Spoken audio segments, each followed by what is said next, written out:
Polio से पाक पाकिस्तान का सफर, एक बार फिर पंजाब के मुख्तलिफ शहरों में पोलियो मुहिम शुरू करने का ऐलान। 5 रोजा मुहिम के दौरान लाखों बच्चों को पोलियो से बचाव की वैक्सीन पिलाई जाएगी।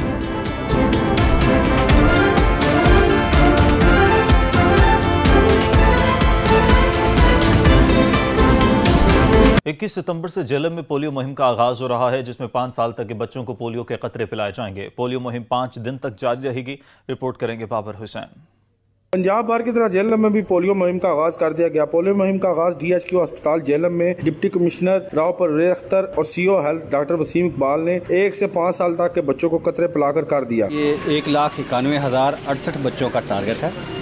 808 हमारी टीमें हैं और 20 तारीख से लेकर 24 सितंबर तक ये मुहिम जारी रहेगी। मेरी जैसे DC साहब ने भी कहा है, मेरी भी इल्तमास होगा पेरेंट्स से और सब से कि अपने तमाम बच्चों को जो हैं वो ये कतरे भी पिलाएं और विटामिन A के कैप्सूल भी पिलाएं। जेलम में 808 टीमें तश्कील दे दी गई हैं जो घर घर जाकर बच्चों को कतरे पिलाएंगी। जिन बच्चों को पोलियो के कतरे पिलाए जाएंगे उनको विटामिन A कैप्सूल भी दिया जा रहा है। कैमरामैन हसनैन अली के साथ बाबर हुसैन, ब्यूरो चीफ सच न्यूज़ जेलम।